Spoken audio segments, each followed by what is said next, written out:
This channel does not promote any violent, harmful, or illegal activities. All content provided by this channel is meant for an educational purpose only.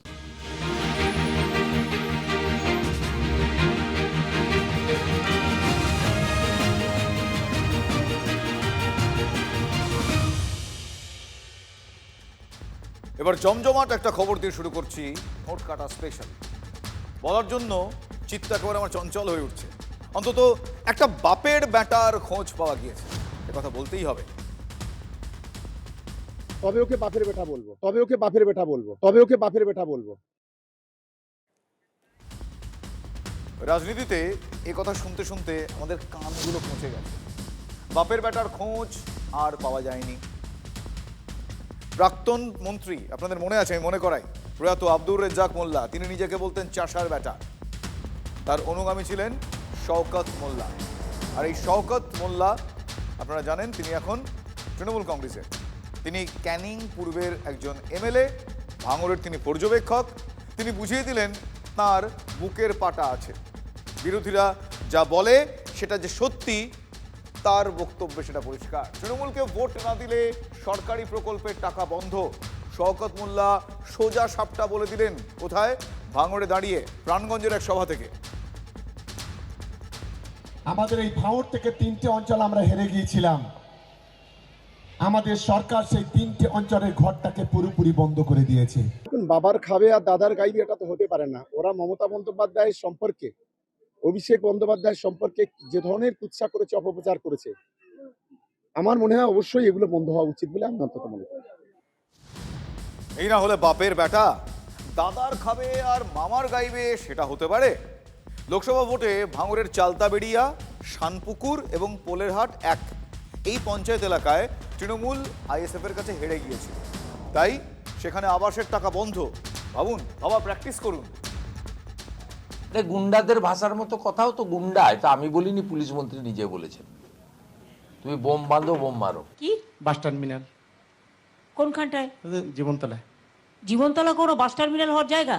হ্যাঁ দিদি, তোর ওখানে মারপিট করিস আর bomb বাঁধিস, ওখানে কোত্থেকে জীবনতলা মারপিট বাস টার্মিনাল? ওখানে কোনো সমস্যাই নেই একদম। আচ্ছা, জাহাঙ্গীরকে ঢুকতেই দাও না তোমরা, সমস্যাই নাই। শওকত মোল্লা যা বলছেন সেটা দলীয় বক্তব্য নয়। নিশ্চিতভাবে দলের তরফ থেকে তার সঙ্গে এই বিষয়ে কথা বলা হবে। আমরা বলছি টাকা আমরা বন্ধ করে দিয়েছি। যদি হিম্মত থাকে বাপের বেটা হও, সেই টাকা নিয়ে নাও। দেখি কত বাপের বেটা আছো তোমরা। শওকত হলেন বাপের বেটা। আর তৃণমূলের মুখপাত্র তন্ময় ঘোষ তিনি শাক দিয়ে মাছ ঢাকছেন। আরে শওকত বলছেন না, করেছেন। তৃণমূলের হেরে যাওয়া 3টি পঞ্চায়েত, সেই 3টি পঞ্চায়েতে সরকার আবাসের টাকা দেয়নি, ফলে তিনি বলছেন না, তিনি করে ফেলেছেন। আরও কি করবেন সেটাও তিনি বলে দিচ্ছেন। এই না হলে বাপের বেটা। আগামী দিনেও আমি পরিষ্কার বলি, সিএমআরতে যে নাম এসছে, আমি প্রত্যেকটা নেতার কাছে অনুরোধ করব, আইএসএফ এর একজন না যেন টাকা পায়, তার ব্যবস্থা আমাদের তৃণমূল কংগ্রেসকে করতে হবে। পরবর্তীকালে কৃষক বন্ধু, লক্ষ্মীর ভান্ডার টাকা পাচ্ছেন, দেখা যাবে সেটা। কারণ এই টাকা কেন্দ্রের বিজেপি সরকার দিচ্ছে না। এই টাকা নওশাদ আব্বাসের মতো দালালরা দেয় না। এই টাকা মমতা বন্দ্যোপাধ্যায় তার রাজস্ব কোটা থেকে বাংলার গরিব মানুষের হাতে পৌঁছে দিচ্ছে, বাংলার মানুষের মুখে হাসি ফোটাচ্ছে। টাকা দিচ্ছে মমতা বন্দ্যোপাধ্যায়ের সরকার, কিন্তু দিচ্ছে তো পাবলিকের টাকা, সাধারণ মানুষের টাকা। পাবলিককে দিচ্ছে পাবলিকেরই টাকা। ওই টাকা তো তৃণমূলের কোনো নেতার ব্যক্তিগত সম্পত্তি নয়। তাহলে তৃণমূলকে ভোট না দিলে সেই টাকা পাওয়া যাবে না কেন? এইসব প্রশ্ন করবেন না প্লিজ। সবাই বোঝে পাবলিকের টাকা নিয়ে বিভিন্ন সরকারি প্রকল্প আসলে ভোট কেনার খেলা, এ কথা কেউ বোঝেন না এমন সংখ্যা খুব কম। আর সেই অঙ্কটাও সোজা সাপটা বুঝিয়ে দিলেন কে? বাপের বেটা। একটা বাড়িতে ধরুন 4 জন লোক, একজন শাশুড়ি, একজন শ্বশুর, একজন ছেলে, একজন বউ। বৌমাটা পাচ্ছে 1,500 টাকা। এক ইতিহাস রচনাকারী প্রকল্প লক্ষ্মীর ভান্ডার। ছেলে যদি 21 থেকে 40 বছর বয়স হয়, সে পাচ্ছে 1,500 টাকা। শাশুড়ি যদি বার্ধক্য ভাতা পায়, সে পাচ্ছে 1,500 টাকা। শ্বশুর যদি বার্ধক্য হয়, সে পাচ্ছে 1,500 টাকা। ধন্যবাদ এবং কৃতজ্ঞতা জানাচ্ছি মানবিক খালি 4 জন 6,000 টাকা মাসে পাচ্ছে। যদি তাদের জমি থাকে 10,000 টাকা কৃষক বন্ধু পাচ্ছে, বিনা পয়সায় রেশন পাচ্ছে। বাজেটে লক্ষ্মীর ভান্ডার প্রকল্পে 500 টাকা বাড়ানোর পর থেকে সেই খেলা আরো জোরদার হয়েছে। বনগাঁয় জেলা তৃণমূলের উদ্যোগে লক্ষ্মীর ভান্ডার মাথায় নিয়ে কয়েক হাজার মহিলা মিছিলেও হেঁটেছেন। এই যে 500 টাকা করে বাড়িয়েছেন, এই স্বাভাবিক কারণে অর্থনৈতিক অনেকটাই চাঙ্গা হবে। জনজোয়ার, এর নামই মমতা বন্দ্যোপাধ্যায়, এর নামই অভিষেক বন্দ্যোপাধ্যায়। কত উল্লাস মায়েদের বোনের। লক্ষ্মীর ভান্ডারের টাকা কি স্কুলকে দিচ্ছে না, পাবলিককে দিচ্ছে। পাবলিকেরই বা কতটুকু কাজে আসে ওই 500 টাকা। মুখ্যমন্ত্রীকে আবেদন জানাবো যে সমস্ত স্কুলগুলো ভেঙে পড়ে যাচ্ছে সেই স্কুলগুলো যাতে আবার পুনরুজ্জীবিত হয়, ভালো করে তৈরি করা যায়। এবার এক শিক্ষিকার কথা বলি। ভোট কুড়োতে পাবলিকের টাকায় প্রকল্প চালিয়ে শাসকের যে উল্লাস, সেই উল্লাসে জল ঢেলে দিয়েছেন পানিহাটির নিবেদিতা স্কুলের প্রতিষ্ঠাতা শিক্ষিকা। দেখুন।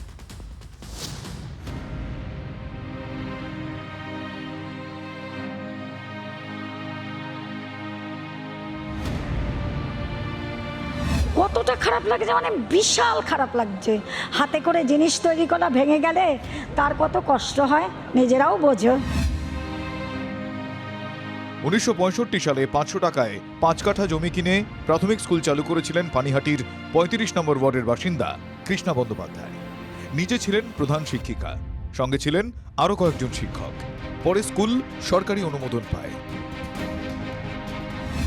আমরা তো ঘন্টা বাজাতাম, আমি ঘন্টা নিজে কিনেছি, এখানে সব বোর্ড কিনেছি। তারপরে সরকারও 2টো বোর্ড দিয়েছে। সরকার যে কিছু দেয়নি এ কথা বলবো না। সেই স্কুল এখন আগাছায় ঢাকা। 12 বছর ধরে স্কুলের গেটে তালা। যে জায়গা একসময় শিক্ষার আলোয় উজ্জ্বল ছিল, এখন সেটাই আগাছায় ঢাকা পোড়ো বাড়ি। এলাকার লোক স্কুলের সামনের জমিতে কাপড় শোকান। সরকারি স্কুল, স্টুডেন্ট আসে না। শুধু এরকম এই নিবেদিতা স্কুল নয়, এরকম অনেক স্কুল আছে যা এই তল্লাটে, পানিহাটির তল্লাটে এরকম বন্ধ হয়ে গেছে।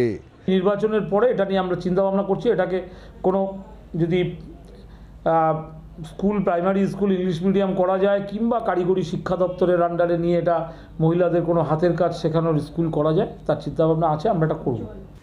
স্কুলই হবে সে কথা বলতে পারছেন না পানিহাটির পুরপ্রধান সোমনাথ দেও। বলতে বলতে চোখের জল আর ধরে রাখতে পারছেন না কৃষ্ণা দেবী। তার একটাই বক্তব্য সরকারের কাছে যে লক্ষ্মীর ভান্ডারে এত টাকা খরচ না করে স্কুলে খরচ হোক। আর 500 টাকা বাড়িয়েছে আজকে, এই 500 টাকা কোন কাজে লাগবে আমরা জানি না, কিন্তু স্কুলকে যদি আর একটু কিছু করতো বা টিচার রাখার জন্য চেষ্টা ভাবনা করতো, যে একটা স্কুল মানে অনেক। স্কুলটা চালু হলে ভালো হয়। আমার ছেলেমেয়েরা পড়াশোনা করে, যদি স্কুলটা বন্ধ থেকে আমাদেরই কষ্ট হয়। লক্ষ্মীর ভান্ডারের 500 টাকার থেকে স্কুলের যাতে উন্নতি হয়, এলাকার লোকেরা যেন কাজ করে সুন্দর হয়ে বড় হতে পারে, এই জন্য দরকার ছিল। লক্ষ্মীর ভান্ডারের টাকা কোনো কাজে আসে? ওইটা কোনো কাজে আসে? লক্ষ্মীর ভান্ডার চাই না, আমরা স্কুলটা চাই। এটা খুব ভালো কথা, অবশ্যই এটা, কিন্তু তারা লক্ষ্মী ভান্ডারও নেবে, স্কুলও চাইবে। স্কুলটা তো সবার জন্য।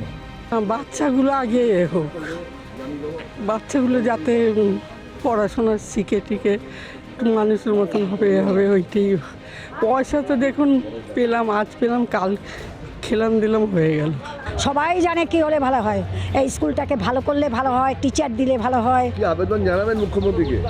মুখ্যমন্ত্রীকে আবেদন জানাবো যে সমস্ত স্কুলগুলো ভেঙে পড়ে যাচ্ছে, এখানে আমাদের তরুণপল্লীতে নাটাগড়ে স্কুল নষ্ট হয়ে যাচ্ছে, সেই স্কুলগুলো যাতে আবার পুনরুজ্জীবিত হয়, ভালো করে তৈরি করা যায়। ছাত্র নাই দেখে টিচার আসে না, তা পুরো সুন্দর করে তৈরি করলে ছাত্রও আসবে, টিচার আসবে। যাতে ছাত্র আসে, যাতে টিচার আসে, সেই জন্য সবাইকেও উদ্যোগী হতে হবে, সরকারকেও উদ্যোগী হতে হবে। সরকারও যে বসে থাকলে চলবে না। আমরা ভাতা চাই না, আমরা ভাত চাই, পরিষ্কার কথা।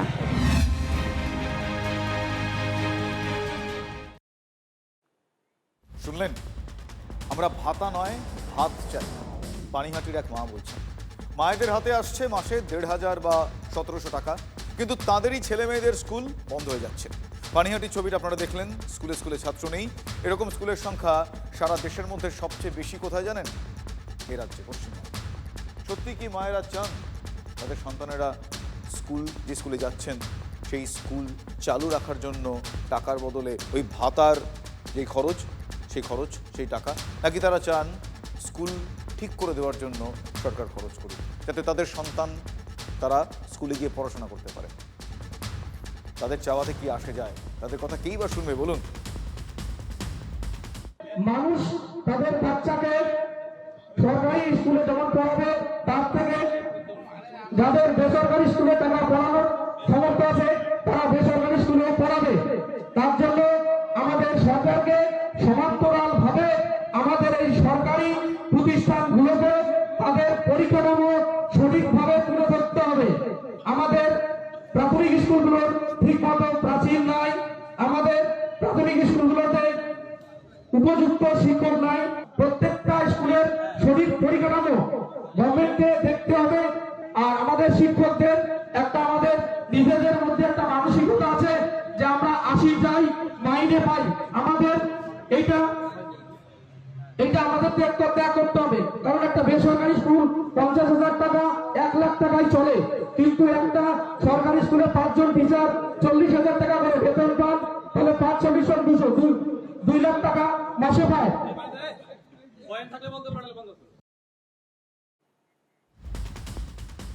দেখলেন, সাধারণ পরিবারের মায়েদের কথা ছাড়ুন, যার মাইক কেড়ে নিতে দেখলেন তিনি তৃণমূলেরই প্রাথমিক শিক্ষক সংগঠনের সদস্য, তার মাইক কেড়ে নিতে হচ্ছে। কোচবিহারের শীতলকুচির নিউ গোসাইহাটের নিউ টাউন প্রাইমারি স্কুলের মাঠে তৃণমূলের প্রাথমিক শিক্ষক সংগঠনের একটা সভা। সেই সভায় ছিলেন জেলা প্রাথমিক শিক্ষা সংসদের চেয়ারম্যান রজত বর্মা, কোচবিহার জেলা তৃণমূলের চেয়ারম্যান গিরীন্দ্রনাথ বর্মন। সেখানে প্রাথমিক শিক্ষার পরিকাঠামো নিয়ে কোনো শিক্ষকের প্রশ্ন তোলা গর্হিত অপরাধ নিশ্চয়ই, অতএব তার মাইক কেড়ে নেওয়াটাই তো দস্তুর, তাই না? তাই করা হলো। একই জিনিস বাবা ঘুরে ফিরে চলে, সেটা তো ঠিক নয়। মাইক করা ব্যাপারই নেই, সবাই সীমিত বক্তব্য, 2 লাইনের বক্তব্য বলতে বলা হয়েছে। সেখানে উনি অনেকক্ষণ ধরে বলছিলেন, ব্যাপার না, উনি আমাদের সংগঠনেরই শিক্ষক, উনি হয়তো বুঝতে পারেননি। উনি ওনার ভাব, অনেকদিন পরে বসতে যেটা হয়, ওনার ভাবাবেগ থেকে উনি আরও বলতে চাইছেন, কত কিছু বলবেন সেই চিন্তা করছিলেন। কিন্তু আমাদের সময় সীমিত হওয়ার জন্য ওনাকে বলা হয়েছে যে আপনার যে পয়েন্ট, সে 2টো পয়েন্ট বলেই আপনি সীমিত হন, এটাই বলা। ভাবাবেগ, ভাব আর আবেগ একেবারে আটকে রাখার চেষ্টা বলছেন। জেলা প্রাথমিক শিক্ষা সংসদের সভাপতির যুক্তিটা আপনারা শুনলেন, সময় কম তাই বেশি বলতে বারণ করা হয়েছে। প্রাথমিক শিক্ষার সমস্যা নিয়ে কথা বলতে গেলেই সময় কম, কিন্তু ভোটের কথা বলার সময় অনেক সময়। কেন্দ্র সরকার টাকা দিচ্ছে না, 52 টাকা দিচ্ছে না, অথচ সেই দলের এই বিরোধী দলের নেতা, তাদের দলের যে রাজ্যের নেতৃত্বরা আছে, তারা কিন্তু কি বলছে, উস্কে দিচ্ছে, আপনাদের মতো লোকদের উস্কে দিচ্ছে, শিক্ষক সমাজকে, চাকরিজীবীদের উস্কে দিচ্ছে, গরিব মানুষকে উস্কে দিচ্ছে। আপনারা যেহেতু শিক্ষিত, আপনারা বোঝেন এর বিরুদ্ধে আপনাদের সরব হতে হবে, আপনাদের ঐক্যবদ্ধ হতে হবে। এবং আগামী দিনে 18,000 কারিগর একটা নির্বাচনে একটা দলকে জেতানোর জন্য আপনাদের ভূমিকা থাকে অপরিসীম। তাই আপনারা আগামী দিনে আমাদের এই 2-3 মাস পরেই ভোট হবে। আগেই আপনাদের দেখিয়েছি পানিহাটি স্কুলের ছবি, যেখানে থাকার কথা ছিল ছাত্রছাত্রীদের, সেখানে এখন আগাছার রাজত্ব। শাসকের আছে লক্ষ্মীর ভাণ্ডারের দাপট। পশ্চিমবাংলার স্বাস্থ্যের পরিষেবা মামাটি মানুষের সরকারের আমলে মমতা ব্যানার্জির নেতৃত্বে অভূতপূর্ব উন্নতি হয়েছে, যা প্রতিদিন নতুন নতুন নজির তৈরি করছে। নতুন নজির তৈরি হলো পূর্ব বর্ধমানের আউশ গ্রামের বননবগ্রাম ব্লক প্রাথমিক স্বাস্থ্য কেন্দ্র। বননবগ্রাম মানে বননবগ্রাম ব্লক প্রাথমিক স্বাস্থ্য কেন্দ্র। ঠিক আছে, একটা জিনিস দেখাচ্ছি, তোমরা দেখো। এটা হচ্ছে এমার্জেন্সি বিভাগ, কুকুর শুয়ে রয়েছে। পশ্চিমবাংলার স্বাস্থ্যের পরিষেবা মামাটি মানুষের সরকারের আমলে মমতা ব্যানার্জির নেতৃত্বে অভূতপূর্ব উন্নতি হয়েছে, যা প্রতিদিন নতুন নতুন নজির তৈরি করছে। এই ছবি দেখতে দেখতে প্রায় ওই 9-এর দশকের শেষের দিকে সেই গান মনে পড়ে গেলাম। হাসপাতালের বেডে টিভি রোগীর সাথে খেলা করে এখন এক্ষেত্রে কুকুর। বননবগ্রাম ব্লক প্রাথমিক স্বাস্থ্য কেন্দ্রে কোনো নতুন নজির কিন্তু তৈরি হয়নি, এমনটা দাবি আমাদের নয়, জেলা তৃণমূল কংগ্রেসের সাধারণ সম্পাদক বাকবুল ইসলামের। শুনুন। ওইটা হাসপাতালের অভ্যন্তরে কোনো বেড না, হাসপাতালের সিঁড়ির পাশে একটি পরিত্যক্ত বেড, যা এখন আর ব্যবহার হয় না, সেখানে দুটি সারমেয় আশ্রয় নিয়েছে। এতে স্বাস্থ্যকেন্দ্রের পরিষেবার গাফিলতি বা কর্তৃপক্ষের উদাসীনতা কোনো কিছুই প্রমাণ হয় না। তৃণমূল নেতা বাকবুল ইসলাম হাসপাতালের কেউ নন, তিনি মিথ্যা ভিডিও বলে নিজেদের সরকারের মুখ বাঁচানোর চেষ্টা করলেন বটে, কিন্তু তার দাবিতে জল ঢেলে দিলেন ব্লক স্বাস্থ্য আধিকারিক, যার নাম জয় দত্ত বিশ্বাস। আমরা একটা ভাইরাল ভিডিও দেখলাম, এমার্জেন্সি ওয়ার্ডের একটা বেডে কুকুর শুয়ে আছে রাত্রের দিকে, কি বলবেন? ওটা দেখা হচ্ছে যে ডিউটিতে ছিল তাদের ডাকা হয়েছে সোমবারে, যে কেন হলো। ব্লক স্বাস্থ্য আধিকারিকের কথায় স্পষ্ট, ওই বেড পরিত্যক্ত নয়, অর্থাৎ তৃণমূল নেতা বাকবুল ইসলাম শাক দিয়ে মাছ ঢাকার চেষ্টা করেছে। তবে মুখপাত্রের কথা শুনলে এই বাকবুল বাবুও কিন্তু লজ্জা পেয়ে যাবে। আমি কালকে পরেশপালের বাড়ি গেছিলাম, পরেশদা শুয়ে আছে, পাশের বেডে কুকুর শুয়ে আছে, পরেশদা তাকে নিয়ে জড়িয়ে ধরে শুয়ে আছে, কাকে কি বলবো? পরেশপাল ওকে ভালোবাসে নিয়ে শুয়ে আছে। আমি একটা কথা বলি, যে নিশ্চয়ই হাসপাতাল স্বাস্থ্যকেন্দ্র পরিচ্ছন্নতা দরকার, এত বড় একটা সিস্টেম, এটা কি প্রথম? এখানে মানে কোনো হাসপাতালে বা প্রাথমিকের একটু প্রত্যন্ত এলাকায় কোনো একটা কুকুর ঢুকেছে বা মানে বেড়াল দেখা গেছে, এগুলো তো সপ্তাহে 2টো করে কুকুর 3টে করে বেড়াল থাকতো সিপিএম এর সময়। শুনলেন শেষ পাতে বননবগ্রাম ব্লক স্বাস্থ্য কেন্দ্রের স্বাস্থ্য কতটা সুন্দর তার আরেকটা উদাহরণ দেখি। আমরা এসেও দেখলাম যে ছাগলও থাকছে, মানে একদিকে মানুষ। আমাদের বাউন্ডারি ওয়ালটা পুরোটা ক্লিয়ার না, বাউন্ডারি ওয়ালটা ক্লিয়ার না, বাইরে গ্রাম থেকে ওটা ঢুকে যায়, যতটা সম্ভব দাঁড়ানো হয়, সবসময় তো স্টাফও কম, সবসময় ওটা সম্ভব হয়। আপনি ইমার্জেন্সিতে থাকে না, বাইরে দু একটা স্টাফ থাকে। আপনি বলছেন স্টাফ কম, কতগুলো কম তাহলে আপনার কম মনে হচ্ছে? গ্রুপটি নেই এখানে, গ্রুপটি স্টাফই নেই, গ্রুপটি স্টাফ নেই, 2জন আছে মাত্র, অ্যাক্টিভ 2জন আছে, 2জন হ্যান্ডিক্যাপ, ওদের তো এমার্জেন্সি ডিউটি তেমন করতে পারে না। তাহলে এই যে বেডে কুকুর শুয়ে থাকা দেখার মতো কেউ নেই বলছেন আপনি? না, দেখার মতো কেউ নেই সেটা নয়, ওটা কেন হলো সবাইকে যেদিন ওরা যারা ছিল অন ডিউটি সবাইকে ডাকা হয়েছে সোমবারে, ওটা তো একদমই উচিত না, কিন্তু রাত অনেক রাত ছিল, কেন হলো ওটা দেখা হবে, দেখে জানানো হবে। এবার তো হয় না ওই যে যেগুলো ওটা অ্যাক্সিডেন্ট হয়ে গেছে একটা। যতবার এই ছবিটা দেখছি ততবার মুখপাত্রের অদ্ভুত যুক্তিটা মনে পড়ে যাচ্ছে, বারবার শুনতে ইচ্ছে করছে। ব্লক স্বাস্থ্য আধিকারিক পেশায় চিকিৎসক, তার কাজ হাসিলে মিথ্যা বলার দরকার নেই, এই নির্দ্বিধায় তিনি মেনে নিলেন বেডে কুকুর শুয়েছিল, ছবিতেও দেখা যাচ্ছে। হাসপাতালে ছাগল ঘুরে মেনে নিলেন, গ্রুপ ডি কর্মী নেই সেখানে, বললেন তিনি। কুণাল ঘোষদের ভোট জেতার মতলব আছে, তাই ভাতার টোপ দিয়ে তাদের শাক দিয়ে মাছ ঢাকতে হয়, ঠিক এভাবে। আমি কালকে পরেশপালের বাড়ি গেছিলাম, পরেশদা শুয়ে আছে, পাশের বেডে কুকুর শুয়ে আছে, পরেশদা তাকে নিয়ে জড়িয়ে ধরে শুয়ে আছে, কাকে কি বলবো?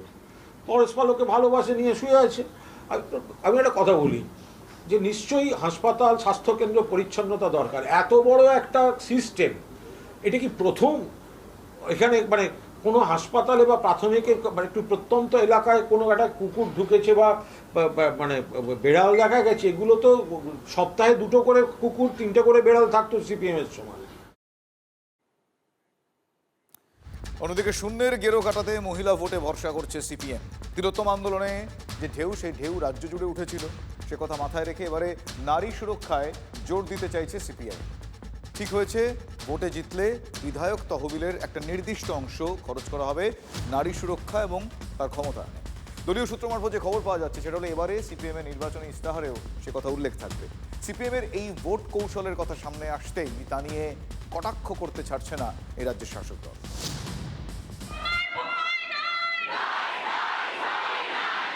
তিলোত্তমা আন্দোলনে প্রতিবাদ বিক্ষোভ মিছিলে থমকে গিয়েছিল রাজপথ।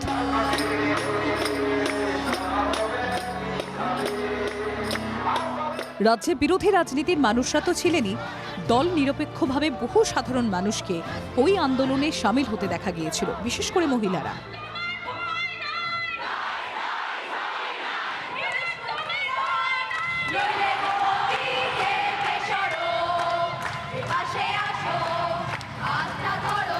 নারী সুরক্ষা ইস্যুতে এত বড় আন্দোলনের অভিজ্ঞতাকে এবার ভোটের লড়াইয়েও কাজে লাগাতে চাইছে বামেরা। মহিলা ভোট নিজেদের ঝুলিতে টানতে ভোট প্রচারে তারা যোগ দিচ্ছেন নারীর সশক্তিকরণে।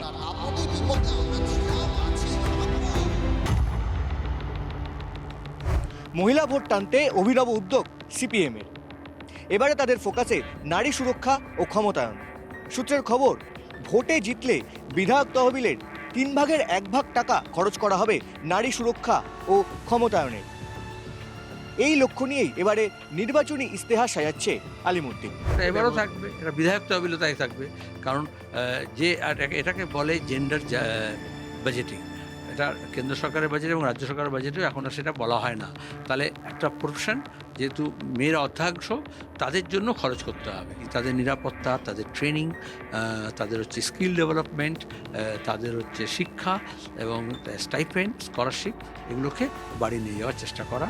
আর তাদের যে নিড আছে সেই নিডটাকে অ্যাসেস করে নিড বেসড ডেভেলপমেন্ট। মেয়েদের জনসংযোগ বাড়াতে কয়েক মাস আগে থেকে অভিনব পদক্ষেপ নেয় সিপিআইএম। মহিলাদের ব্রিগেডে নিয়ে যেতে কিউআর কোডের মাধ্যমে পাড়ায় পাড়ায় শুরু হয় প্রচার। এবারে নির্বাচনী ইস্তাহারে যোগ হচ্ছে নারী সুরক্ষা ও ক্ষমতায়ন, যার মানে মহিলা ভোট ব্যাংকে কাজে লাগাতে আলিমুদ্দিন মরিয়া চেষ্টা চালাচ্ছে, জানিয়ে কটাক্ষ করছে ঘাসফুল শিবির। ওরা নারীদের নিয়ে সম্মান নিয়ে যত কম কথা বলবে তত ভালো।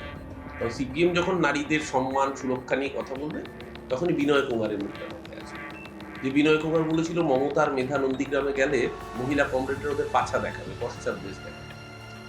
গণতান্ত্রিক মহিলা সমিতির কোনো নেত্রীর হিম্মত হয়নি ওই বক্তব্যকে কনডেম করা। এটাই হচ্ছে সিপিএম এর মিসোজিনিস্ট মানসিকতা, নারী বিদ্বেষী। এরা আবার নিজেদের প্রগতিশীল বলে, আগে নিজের নেতাগুলোর ক্যারেক্টার ঠিক করে। মহিলা ভোটে রাজ্যে বড় ফ্যাক্টর। গত কয়েকটি নির্বাচনে শাসক দলের হাতিয়ার হয়ে উঠেছে মহিলা ভোট ব্যাংক। বিশেষ করে লক্ষ্মীর ভান্ডার ফ্যাক্টর তৃণমূলের ভোটের লক্ষ্মী লাভ হয়ে ধরা দিয়েছে। বিজেপিও গত লোকসভা নির্বাচনে চেয়েছিল মহিলা ভোটে ভাগ বসাতে, কিন্তু শাসকের ভান্ডার অটুটি ছিল। এবারে সেই ভান্ডার দখলের লড়াই নেমেছে সিপিআইএম।